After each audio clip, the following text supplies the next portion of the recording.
This episode is brought to you by Amazon Prime. There's nothing sweeter than baking cookies during the holidays. With Prime, I get all my ingredients delivered right to my door, fast and free, no last-minute store trips needed. And of course, I blast my favorite holiday playlist on Amazon Music.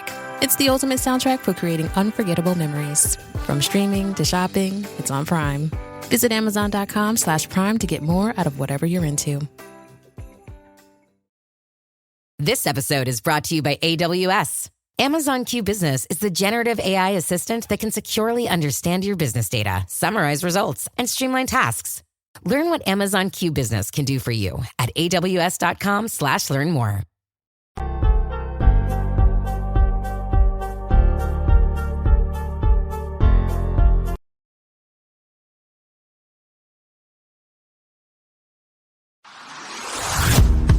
Hey, I'm Amanda from Trifecta Fitness. We're proud to be Clarksville's new Get Fit headquarters. Trifecta Fitness is a state-of-the-art spin and strength training studio. Our spin studio is truly one of a kind in this area, complete with 20 state-of-the-art live fitness bikes and an incredible sound system. Our strength training is done in small groups of 6 or fewer, and all of our strength and spin classes are scalable for every level of experience. Come see us in the heart of Clarksville, just behind MAPCO at the corner of Old Trenton Road and Wilma Rudolph Boulevard. Call us for more info at 931-542-6265 or download our Trifecta Fitness app for a full list of upcoming classes. Welcome back. MisFitNation. We are a show founded by veterans and hosted by 2 veterans and a military spouse. Our mission is to get people to tell their story to the world. If you're an author, share your tips with the Misfit Nation. If you're a musician or actor, our audience needs to know how they too can get into the business. Coaches, we love our coaches. Come on and share some of your tips with the Misfit Nation to help them become better versions of themselves. If you are a corporate leader or entrepreneur, come on and share how you did it and how hard you have fought for success. If you are a veteran, first responder, or Star family, we'd love to have you come on and just share your story with the Misfit Nation. We always have time for you. If you're feeling down, alone, or starting to see the darkness, stop. Think about those who are around you. You are not alone. You will be missed. If you feel like your problems will be a burden to those in your inner circle or are embarrassed, dial 988. If you are a veteran, take option 1. We need you to keep pushing forward. Don't make a permanent solution to a temporary problem. If you're a new listener, welcome to the Misfit Nation. Be sure to subscribe to the show on your favorite podcast apps and also on our YouTube channel at @the_Misfit Nation. Subscribe, click the bell to keep you up to date with our latest episodes and all of our news. You can also find us on Electrocast Media and About Face Radio. This will keep you tuned in to us and learn about our great guests.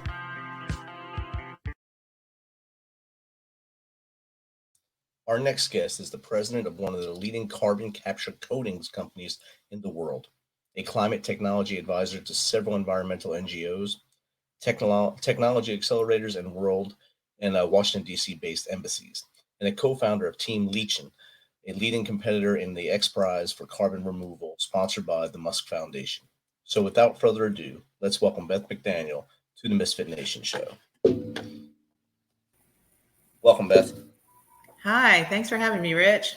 It's great to have you here. I know I just gave a very quick blurb about you there. If you want to expand upon that and how you got into the carbon coatings to help the audience understand what it is and how we got to where we are now. You bet.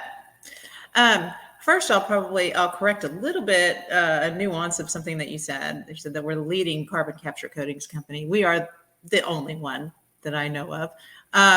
And what we are is a climate change solution. And I say that's what we are. What this technology is a climate change solution. It is a carbon removal solution. And I say that to make a distinction between something that causes less carbon to be emitted in the air. That would be more of a mitigation strategy. And what we're talking about here is a climate change solution that actually pulls down CO2 from the ambient air and fixes it. And we have a means of sequestering that. And so that's that's the difference between carbon removal, just for your audience that might not know that, versus mitigation and cutting back on emissions. What we do, we have a company, actually. This all started, and it kind of helps to understand what our company does in order to understand this technology and how we got here. Because most people, in fact, probably 100% of your audience has never thought of paint as a carbon removal solution. And I'm not surprised. Our company, and my husband and I started a company about 20 years ago. And this company is in the paint innovation space, and basically not having anything to do with climate change. And basically what we do, my husband is kind of that crazy hair on end scientist, science guy, biochemist, like he's like living with Bill Nye, the science guy. Okay. I mean, he is a genius at biochemistry and biological systems and that sort of things. Nice. And someday you should have him on it to explain even the science of it. And I'll get into it in a layperson's way, but I mean, he can bring it really to life, but literally. Anyway, what we've done is in our company for the last 20 years is we've developed functional paints and coatings. And when I use the words paint and coatings, I'm using them kind of interchangeably. A coating is simply a paint without color. And if you look around yourself, and I'm looking at you right now, Rich, if you look at everything in your whole room, including your walls, of course, and everything that around you is coated at some point in its manufacturing process. Coatings are used to protect things during a manufacturing process, and everything man-made has a coating on it, including your walls, that poster, the books that you're reading, that microphone, the headphones that you got, the clothes that you're wearing, your eyeglasses, your computer screen, everything around you has a coating. And so there's a lot of room for innovation. And what we've done that's different in the coatings world is added a third component, not just decorating the surface or protecting the surface, but functionalizing that surface to do something to react to its environment. Okay. Then we can put paint that is functional on a surface, and you got a canvas for functionality. Okay. I'll give you an example. And like I said, my husband is a biochemist. Okay. So he works with biomolecules. I mean, we're talking things like enzymes, peptides. Okay. So let's say there's an enzyme that we work with a lot. That enzyme in nature, and we always pull from nature. Okay. These are all natural systems. And the enzyme in nature breaks down greases, fats, and oils on contact. That's not our innovation. What we know how to do, the art and the science of what we do is taking that enzyme and training it into a coating system and asking it to do that in a coating system. Then we can spread it all over the place. We can put it on an architectural surface or on your countertop in your kitchen. And when you fry up some bacon, you don't have to clean it up. What you can do is you can go to sleep that night, wake up in the morning, and it's all broken down into its component parts. Okay. And it's going to do that. It's enzymatic, right? It keeps on going as long as the paint is there. If you put it on your computer screen, it's going to break down the fingerprints, those yucky fingerprints that you get on your computer screen. If you put it on, there's all sorts of industries and applications for these technologies. We have other technologies, a peptide technology that's naturally antimicrobial. We entrain that into a coating, and a surface becomes able to break down bacteria, molds, viruses like COVID, that sort of thing on contact. Okay. So what we've done is we've merged two different disciplines of science, which is biochemistry along with material science. That's the polymer or the paint science. Okay. And we put those things together, and that's the innovation that we work with on a daily basis. That's our day job.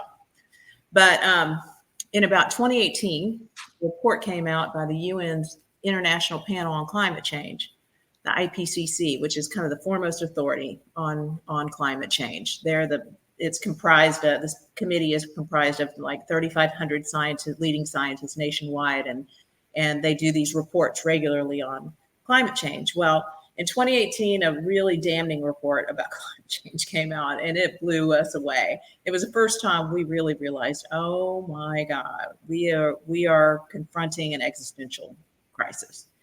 And so my husband actually was kind of comatose for about a week when he realized the extreme nature of it all. And after like laying on the couch for about a week, he came out of it and said, I've been thinking about this for quite some time. I've got an idea. It involves paint, and I think we need to try it. And we went to our team, our technical team that day, and we said, we're going to divert our efforts and we're going to work on a climate change solution that involves paint. Now, in this case, it's not a biological molecule that we're integrating into the coating, but rather an organism, a single cell bacteria, otherwise known as algae. Okay. Algae, as we all know from 8th grade biology, photosynthesizes. And what it does is it pulls down CO2 with the help of sunlight and water and the moisture in the atmosphere. And then it releases oxygen and glucose. So we wanted to do that in a paint. And you say, why do it in a paint? Well, natural systems, what they do is they equilibrate very well. Okay, so the ocean, for instance, has algae. The whole top of the ocean is covered in algae and microscopic algae, and it's doing the work of pulling down about 360 or 370 gigatons of CO2 annually. Gigaton being a billion tons, in case someone doesn't know that. But what it also does is it releases about that same amount. It pulls down maybe a few gigatons more than it releases annually. It's pretty equal. Things die, algae dies, floats to the bottom of the ocean. It releases its CO2. Okay, so there's this equalizing thing that's going on. The land, the terrestrial soils also do the same thing. Okay, they're trees and soils are pulling down CO2, but they're also releasing it. The problem that we get into is that we as humans, through our industrial processes, are emitting about 40 gigatons annually of CO2 that's not being absorbed by the natural systems. So we decided to put algae in a paint. And what the paint does is it allows it to not be released, okay, until we can do something with it and permanently sequester it, is the jargon that they use for carbon removal.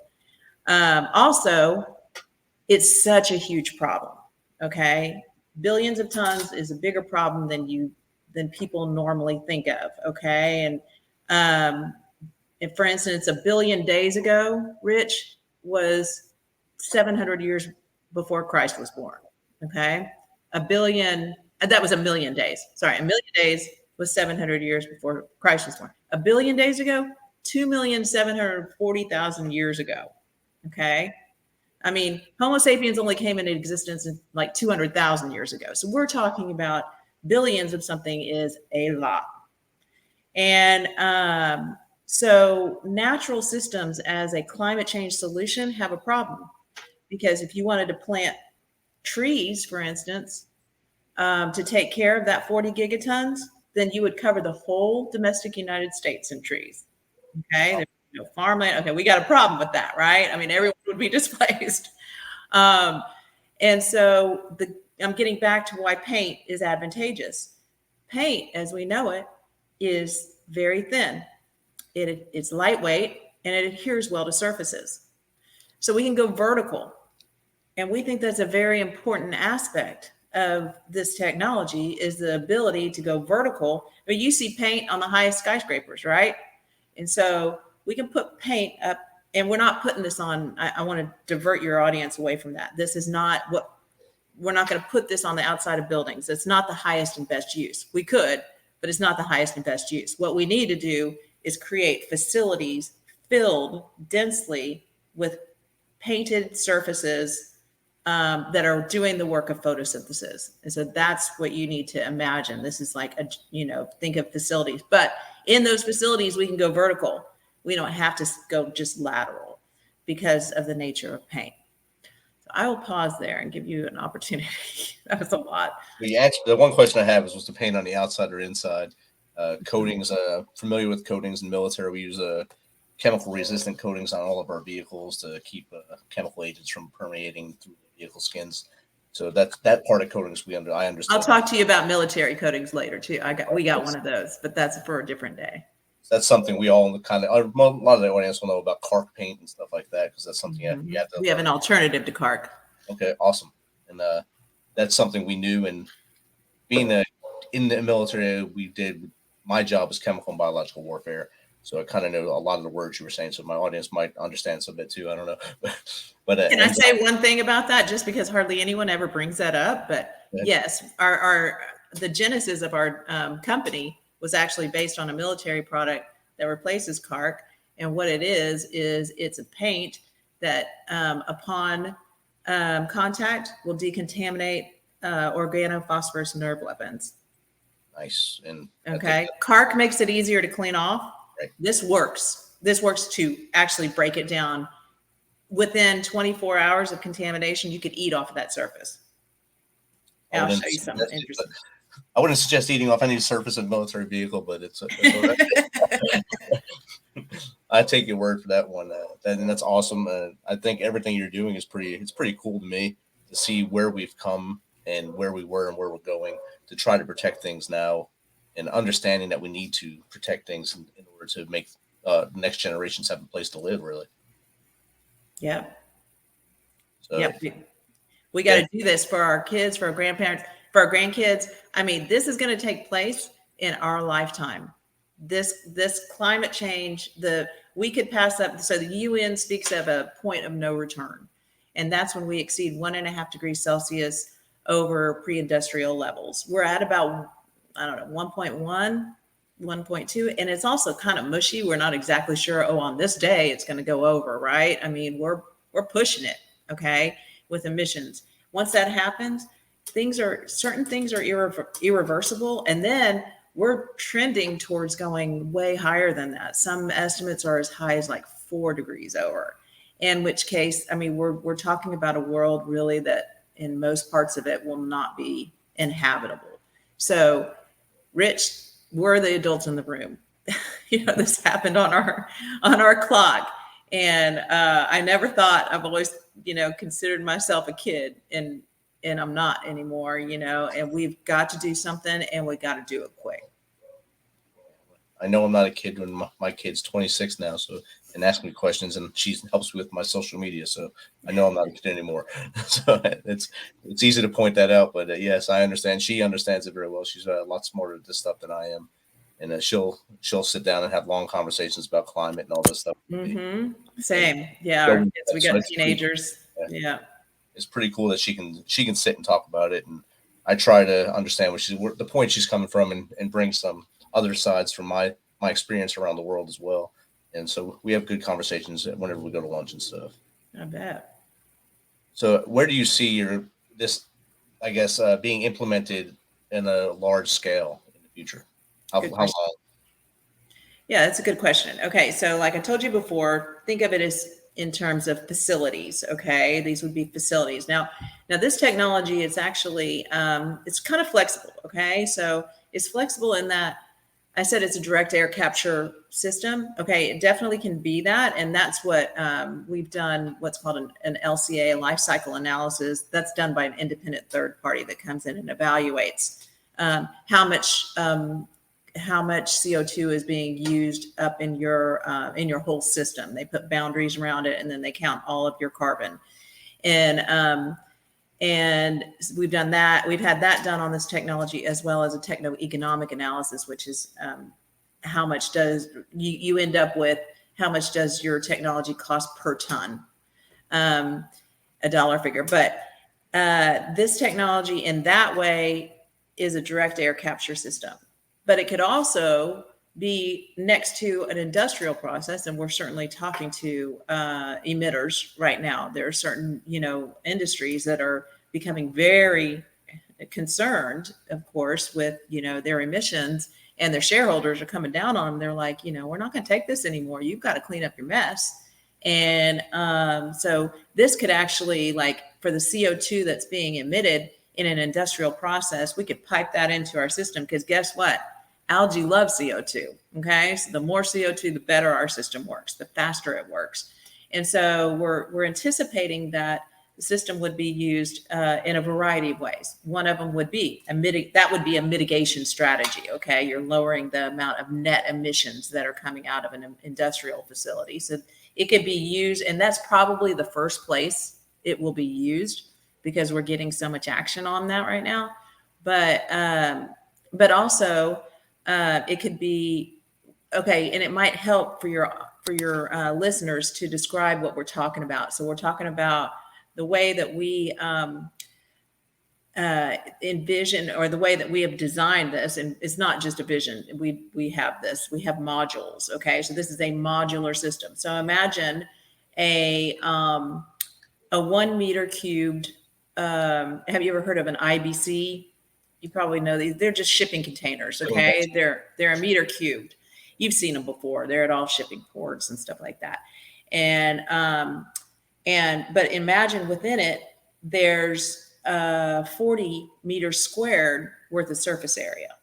Okay, so that's what I mean when we pack it in. Okay, we would pack it into that module, painted surface area. We use a plastic mesh at this moment. I mean, there could be a whole bunch of different surfaces that we cover with this special paint, but the paint is green. It has algae, and it greens up as time goes on.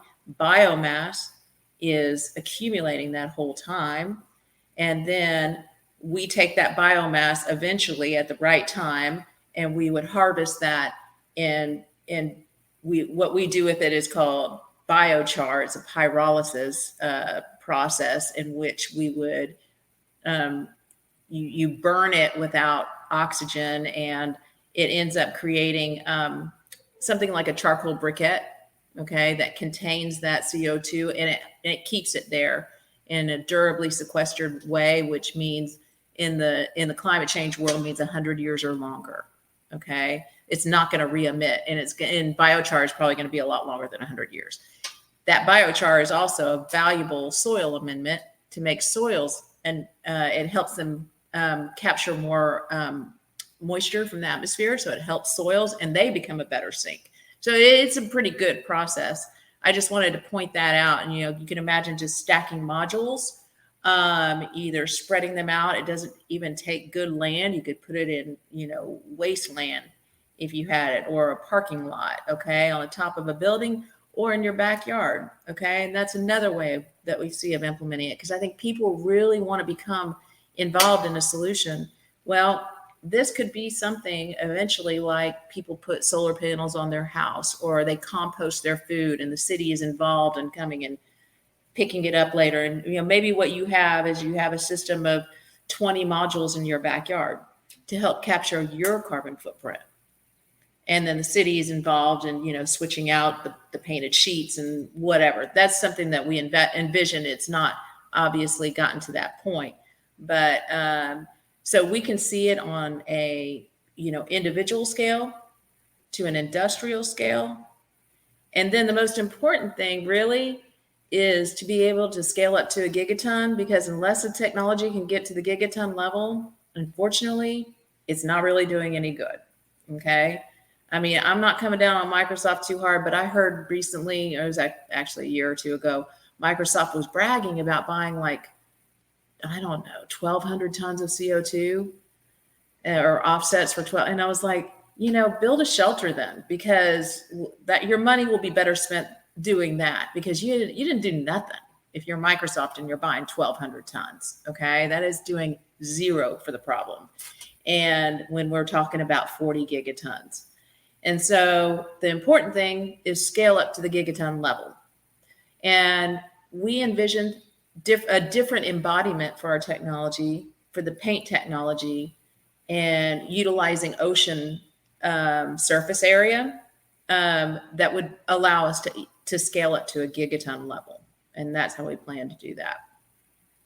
So, that's a great plan moving forward. And hopefully as you grow, others will jump on with you and assist in this movement to help and save us, save the earth. And I know I won't be around for another 50 years, but I'll be around some of that and be able to see some of the changes, and so will you and your family and the listeners' families as well. And a lot of listeners have little ones who will be making little ones by the time this is all really in fruition. So, hey, they're counting on us. Yes. We got us into this. Get that step forward, and started with, like you said, the Industrial Revolution, basically way back yonder, way before us, a generation or two before us, actually 2 generations before us. And if we can start correcting some of those wrongs there and start making positive momentum forward, who knows where we'll be, and who knows where the earth will be in 100 years. Yeah, exactly. So if you don't mind, share some tips that even the everyday person in their house can do to reduce some of their carbon footprint.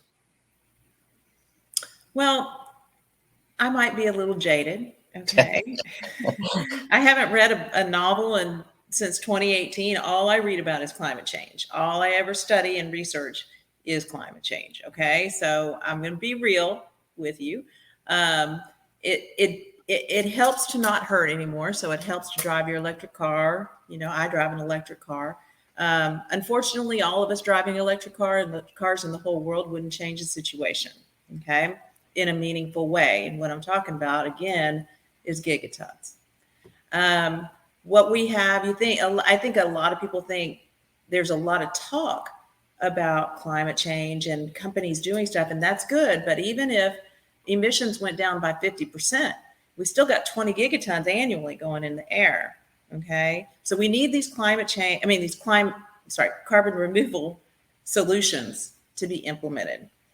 And a lot of people might think, well, that's probably being done already, right? And yeah, there are some companies that are farther along than us, more well known.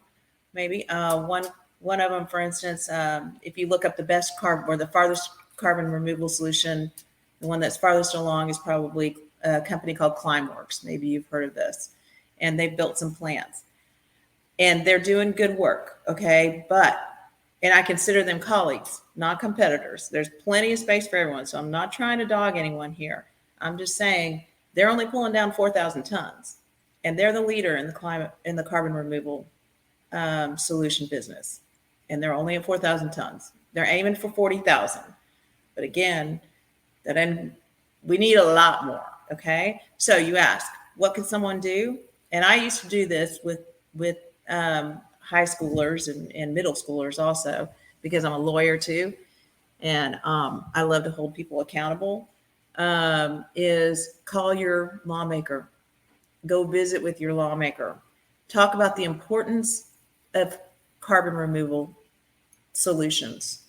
Okay. Whether it's ours or something else, let them know that's an important thing. I think that's probably one of the more meaningful things you can do. And I used to teach that in schools. And if you don't know that, then every time you make a phone call to a lawmaker or you go in for a visit or send a letter, it's counted. Okay. They do a hash mark. There's one person that cared about this issue. They count that as a certain amount. There's a formula that they apply to that. So that one person they heard from means that there's so many other 1,000 people that they're not hearing from that care about that issue. And so they start tallying it up. And so that's what I've been telling people to do. Awesome. Get your voice heard. No representation, no taxation without representation. You keep that in your mind. And I go they work for us. Okay. Yes. Don't be, don't hesitant. Yes. I go to Capitol Hill every June to talk to them about veterans issues. So I understand. Yeah. Yeah. There you go. I enjoy the trip, and we're always welcome. So it's pretty cool. But this is a hot debate up in the House and the Senate that people have people in their purse strings telling them what to say. So you got to really push this issue. And like you said, go out there as a constituent contact, or go there if you have to, to get in their office and say, hello, I'm here for X. And like you said, they'll send you a letter saying, thank you for coming and talking about whatever you talked about. And hopefully it'll stay in their heads when they go to their next vote. Yeah. I used to call with a classroom of kids they weren't old enough to be voters, so we'd have to disclose that. But we'd say we're in your district, and we do give a shit. We are going to vote someday, and I'd have them just say, "This is what we care about. Raise your hand. How many people are here? Okay, there's your number. Click." And they'd have to count it. That's numbers right there. So they know how many years it was their high school. It could be 2 years they're your voters. You got to get them constituents right there, or lose them. And then their two friends will tell two friends, and that's how the whole cycle goes. So, Beth, this has been awesome talking about this emerging technology, awesome technology you guys are doing. How does someone find out more about what you're doing? You can look on our website is one way, reactivesurfaces.com. And that surface is like the surface of a table, not services. Another thing is we are also competing in the Carbon Removal X Prize. I don't know if you're familiar with what X Prize is. Have you heard? I don't know what that is. I've seen it on your bio. I didn't know. Yeah, it's worthy of explanation. So an X Prize, and there's a whole bunch of them. They're competitions. They're usually based in innovation, in innovating solutions to big problems, poverty, food scarcity, those kind of things. And there are millions and millions of dollars. They're global competitions. There's one that was sponsored in 2021 by Elon Musk. It's the largest prize purse ever given away. It's $100 million prize for the best carbon removal technology. Our team is Team Lichen. And I can explain that if you've got like one more minute. Why we're called Team Lichen for this, and it's this technology. And the reason why is because this, like I said, we always reach into nature for all of our technologies. Well, this one was based, when I told you my husband had this aha moment. Well, it's based on the fact that when he was doing some scientific research in the Arctic years ago, he saw this rock that was in a whole landscape of like just gray rocks for as far as the eye could see. And he sees this big rock that's painted red with he thought it was like a GPS, kind of thing that, painted rocks so that they could tell where they were or something like that. And so he went over though to get closer, and he saw that it was a lichen. Well, we're all familiar with lichen. You got hiking in the woods, you see them, they're all, colorful, and they're thin, they adhere well. You can barely even scrape it off, right? So it's, and he thought, that's a lot like paint, And so he said, that was the aha moment that he had about this was, we're going to design a paint that works like lichen. Some lichen are 1,000 years old, okay? And what lichen are is they're two organisms. It's a fungus and an algae. The algae works to do the photosynthesis within the fungus.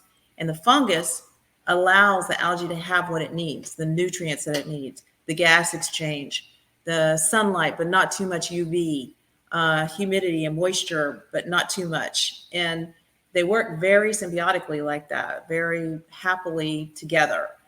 And so consider the paint is like the fungus, okay? So we do things to the paint to make it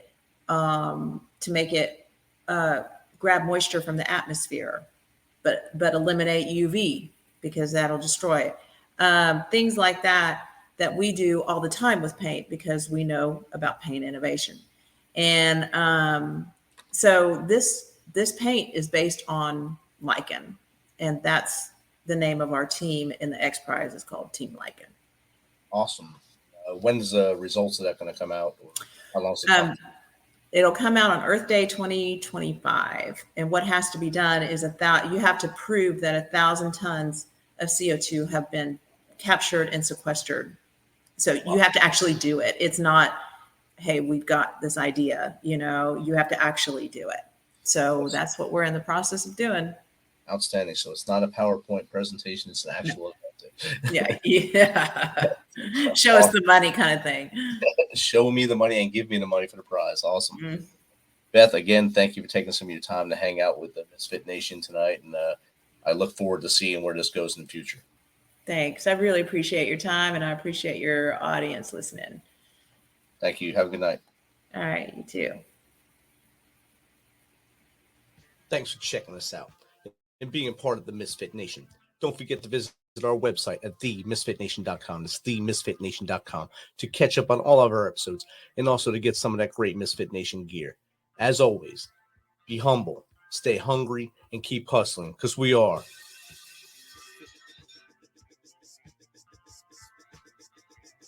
Fit Nation.